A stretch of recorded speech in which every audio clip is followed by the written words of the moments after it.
Hey guys, it's me, Geoff Thu. Definitely the person that you subscribe to this channel for. Okay, just kidding. I'm Yazy, but Geoff is here too. But you're still gonna have to listen to me talk. Haha. Sorry.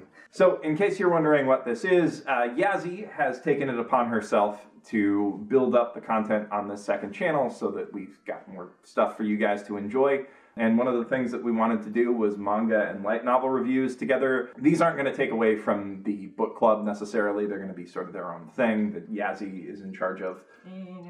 Yeah, this is going to be sort of a different type of video, a different sort of energy and atmosphere, but I hope that you guys enjoy it. And today, the book that we are going to be talking about is J.K. Haru is a sex worker in another world, which you can find on Bookwalker and get a 600 yen discount on using the promo code Yazy. This being a light novel, that title gave you guys a pretty good synopsis of what it's all about. But Yazy, do you think that you could give the people the official synopsis from Bookwalker's website? Record scratch. Freeze frame on Haru Kogayama getting choked by a horny naked dude. Yep, that's me. You're probably wondering how I got into this situation. Not by choice, I can tell you that. It started when my weirdo classmate Chiba tried to save me from a runaway truck that got us both killed instead. Idiot. Then we got transported to another world, which I guess is like an otaku dream come true or something. Chiba ends up with cheat abilities, and what do I get? Nothing. Lucky me, I get to be a sex worker instead. Gotta earn money somehow, but since I have to do it, I'm gonna kick ass at it. This world treats women even worse than the one we came from, so things get rough. Still, I've made friends with some of the girls, and if I can juggle Chiba's idiocy and sumo the virgin's emotions on top of all the various kinks my customers throw at me, things will be alright. Won't they? Now, from the title and that synopsis, you might think that this is just another entry in the endless line of that time I died and got reincarnated as a spider, mech pilot, incel, skeleton, different skeleton, slime, demon lord, different demon lord, vending machine, light novels, but I can assure you that it is so much more than that. Like porn sometimes, kinda, sorta, but mostly it's an insightful feminist critique of the... Wait, Jeff. You gotta ease them in before you hit them with the SJW brainwashing. You're right. Before we lose them, tell the people how you decided that we were going to read this book. Okay. So I was just looking for something to read on Bookwalker. So I was just looking for something kind of short and easy. And when I saw that title, I was like, this is either going to be really good or an absolute like cringe fest disaster. So I went for it. And you weren't sure which one it was at the beginning, right? Yeah, for like the first couple chapters, I was like flip-flopping a bunch, which is the fucking brilliance of this light novel. Like, you weren't sure if it was for, like, the dude bros in the audience or for girls. The whole time, I was like, oh boy, here we go. Yeah, I kind of wasn't sure, even in the first chapter, if it was going to be, like, a cringy porn fan fiction, or if maybe it was actually going to tackle things well. Because every once in a while, she drops a line where she, like, actually insults them in her head. She's like, God, all dudes think with is their dicks. They don't use their brains. And like, it's like, wait a sec. That's not what somebody would put in some crappy porn fan fiction. And like every guy that she sleeps with for her job, she's got like something snarky to say about, unless they're hot, in which case she's like... Only once does she not have a single thing to say. But that's what like caught me off guard. Every time I was slipping into this is getting kind of cringy, and I could just read this on a fanfiction website, she said something super mean to the guy in her head, and I was like, who the fuck is this supposed to appeal to? What I like is she's mostly mean to the guys who are mean to her. I mean, yeah. Yeah, like Sumo, she's really nice to in her head, and she kind of like eases into being mean to Chiba, too. Like, I really like the way that they describe him at first, because they give you such like a clear picture in your mind of what this... The isekai hero who got her killed by Truck-kun. So he's this dorky guy from her school who nobody liked. And he's become like this big hero who everybody loves in this world. He got a cheat ability. He gets 16 times experience. Yeah, which is, he's just like, he got the OP ability. Mm-hmm. So he's just like living the fucking self-insert dream of getting to go away from the world where you're a loser and suddenly you're the most powerful one there and nobody knows. But they make it clear he's still like a big loser. Fucking idiot. Now he's a fucking idiot with power. And it's great because they make it clear that he's like really trying to like lean into the anime power fantasy. He's dyed and gelled his hair into like red spikes so that he can look more like an anime protagonist. But they also emphasize that he's still got like a bunch of pimples all over his face and he's still like really awkward and gross. So the way they presented him, though, was one of the things that kept me from thinking it was a shitty fan fiction. I was like, wait a second. She's fully aware and never once falls for his tough dude thing. She's never like, wow, you're getting pretty cool here. She's like, you're still a fucking idiot. In addition to being like visibly gross, he's like really gross in like what he wants. Like he's constantly being like, hey Haru, why don't you quit being a sex worker and become my professional sex slave? Like that's just a normal thing that you should ask somebody to do. He's got all these plans in his head for her and she's just like, no, I don't want that. Through how she interacts with Chiba, the book kind of explores like the flip sides of the power fantasy that your standard isekai book presents that most stories never go into. So Haru also keeps reminding us how fucking stupid and insufferable he is, too. While he's paying to have sex with her, she's just thinking all of these things about him. And I think sometimes she says it out loud, too. One of the things that also keeps it super believable is that there's a shit ton of sex scenes in it, but none of them are particularly erotic, and especially not erotic from like a male perspective. I can attest to that. They're not just like, and then we had sex anyway. Like, it's like very descriptive, but never once is there anything that you read where you're like, that is definitely there to turn me on. Except for one. There is one with the Rain Man that is just blatantly there to be sexy, but that's okay. So there's like this one guy in the story who's like really, really hot and she keeps trying to get him to purchase her. She actually has to convince him just to talk. You have to pay to talk to them for 15 minutes, and she had to convince him to pay to talk to her for a while first. Mm-hmm. And then she basically begs him, please buy me. I will buy myself. Please.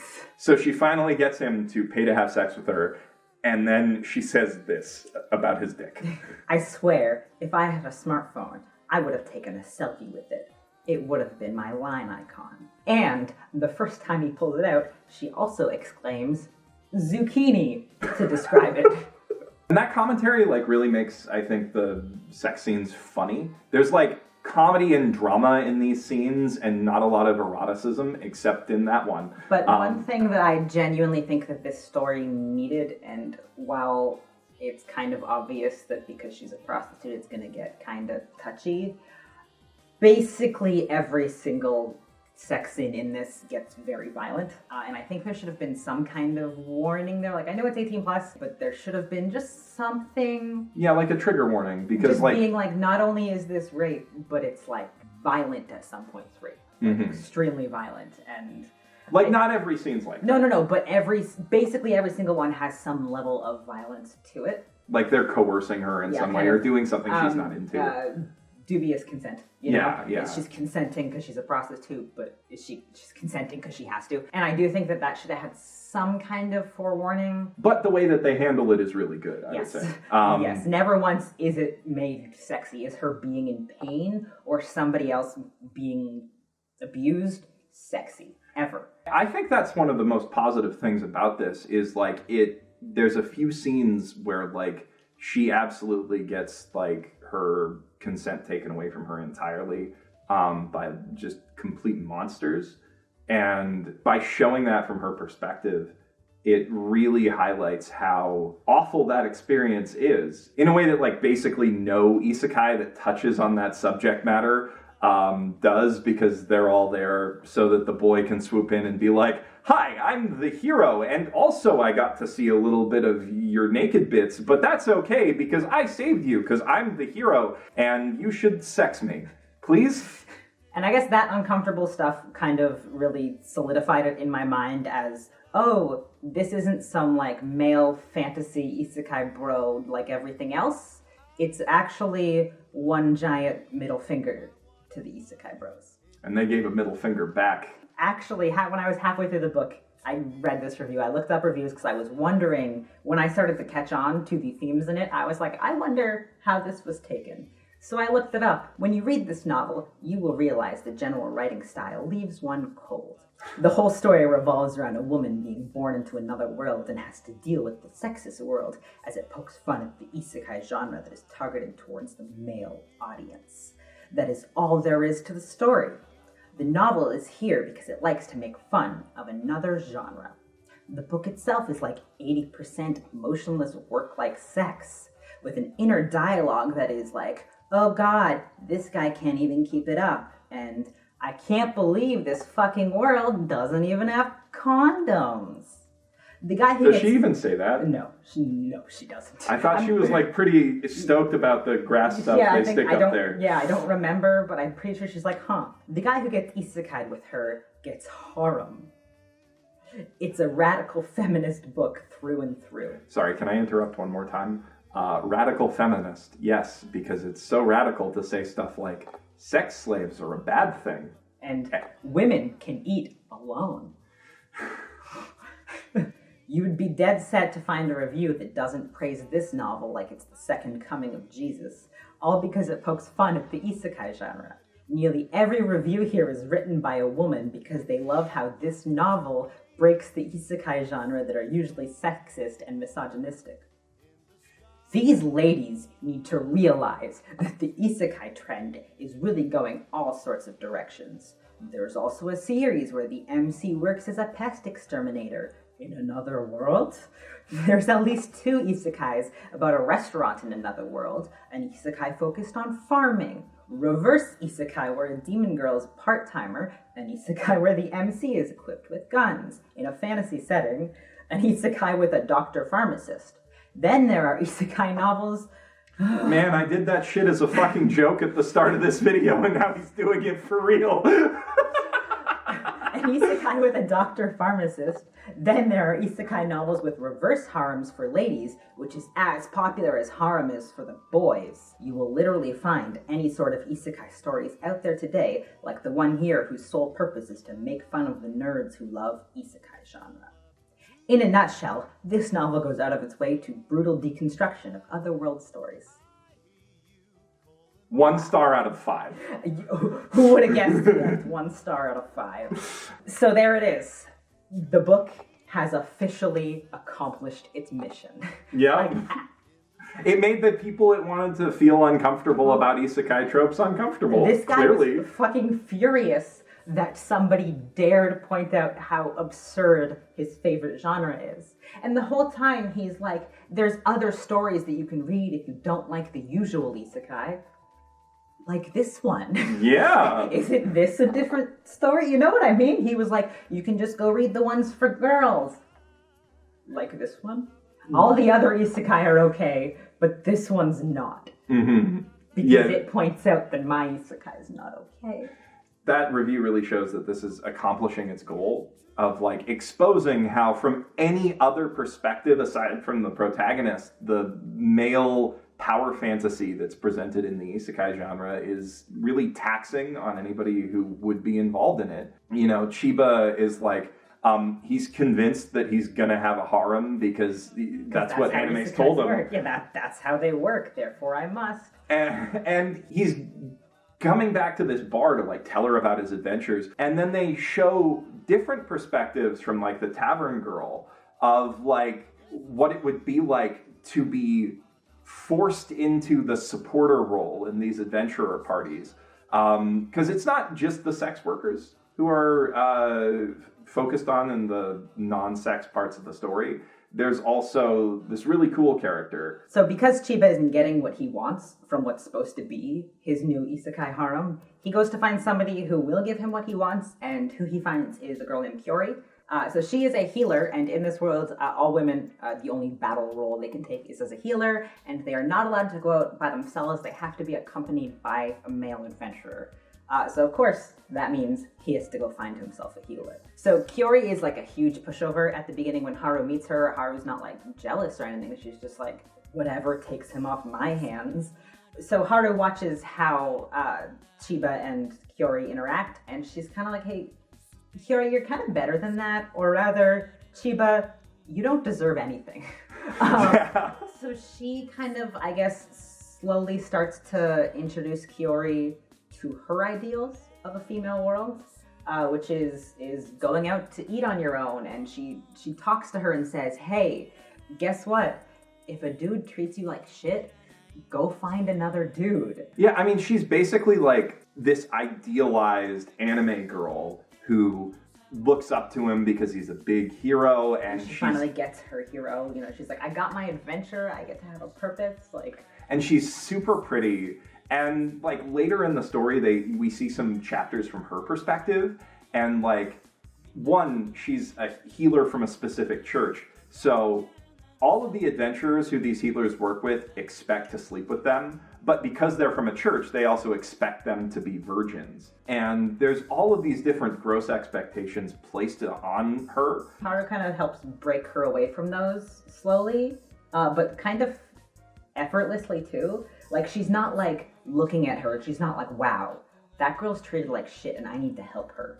She's just like, yeah, but why not just come out to eat with me? Why do I need to bring a dude with me? Let's just do it. And she like, it shows how empowering just the idea that you don't have to put up with people's shit is. And that little idea is enough to like transform her character gradually. Mm-hmm. Haru kind of like opens these people's eyes to the idea that like women can do things apart from men without men's permission. But yeah, the guys who come in are interesting, and not all of them are horrible. There's like a gradient of horribleness with like Chiba at the far end and the guys who Chiba fights with. And then at like the other end of the spectrum, there's Sumo, who is, I think, probably the only truly nice, good guy that we encounter. Yeah, and she genuinely really likes him. She takes it slow with him.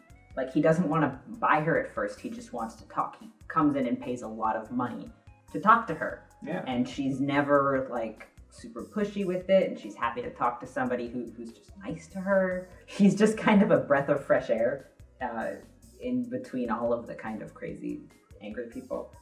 It's just kind of a reminder that there are nice dudes. He's a really sweet guy, like just genuinely sweet. He doesn't act like entitled to her at all. Yeah. No. Even when he like saves her from just a really horrible situation by spending a lot of money on her. He's like, no, that's fine. I don't actually want to sleep with you. I just wanted you out of that situation.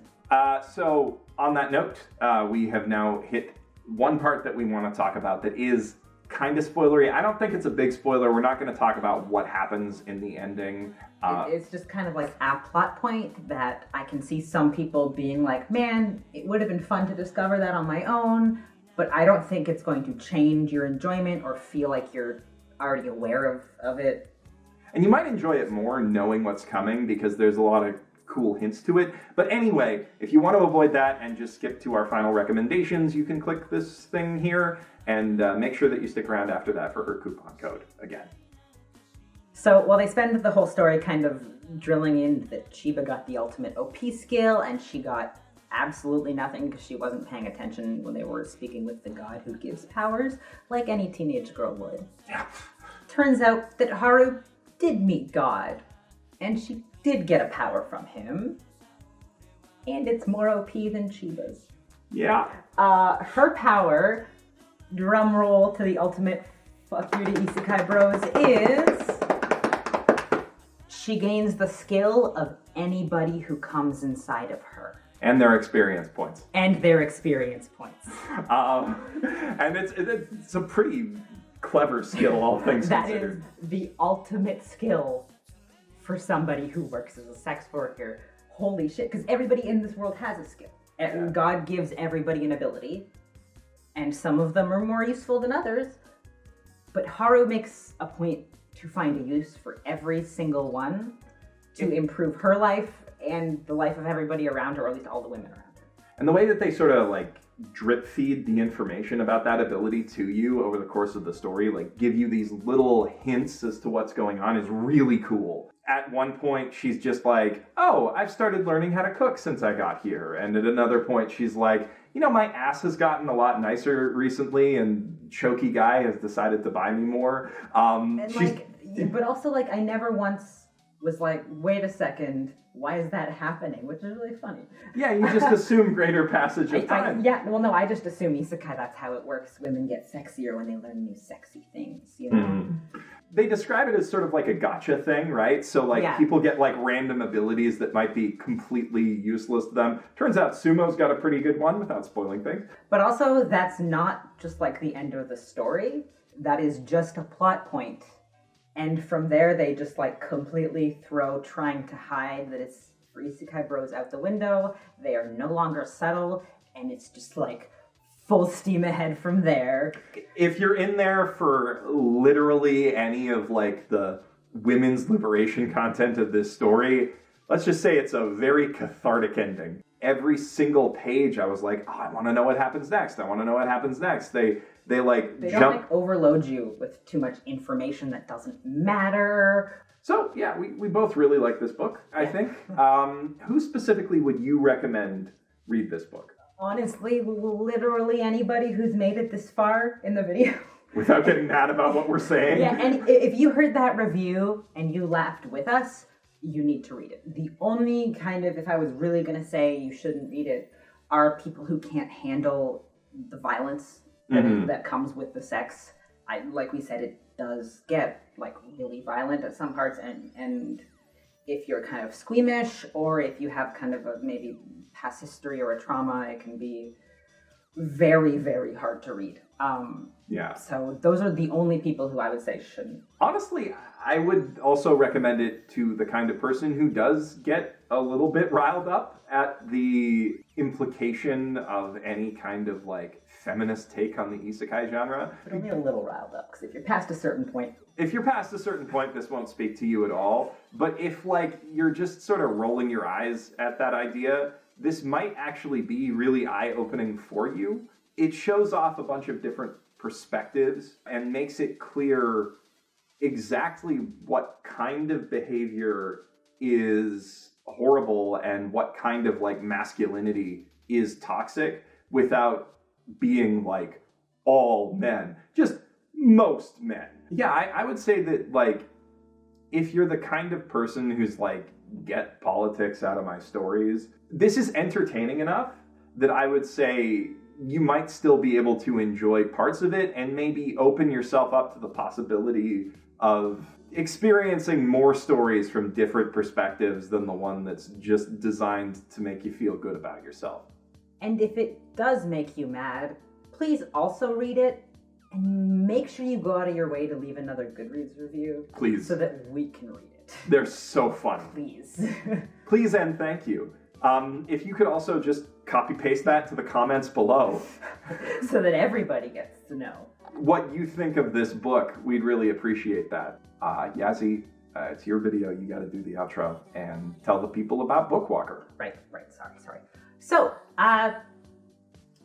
This video was sponsored by Bookwalker, Kadokawa's official light novel and manga ebook store, where you can download hundreds of ebooks to read on your phone, tablet, or computer. If you want... Okay, she's got this. If you want to buy J.K. Haru, you can click the link right down in the... Doobly-doo. If that worked. And you can go straight to my recommendation page, where you can find J.K. Haru, as well as a couple other books that I would recommend for you. And while you're there, you can use my code YAZY to get 600 yen off any of those books. Pick J.K. Haru. I promise you won't regret it. You can use that on any book. Yeah, literally any book, but I'm peer pressuring you into J.K. Haru because you've made it this far in anyway. So. Yeah, it's important that you read this book. It is a damn book. It's real good. You're probably wondering how I got into this situation, making a YouTube video with no idea how to finish it. And, thanks for watching, I guess. Yeah. Is that good enough? Yeah, it's pretty good.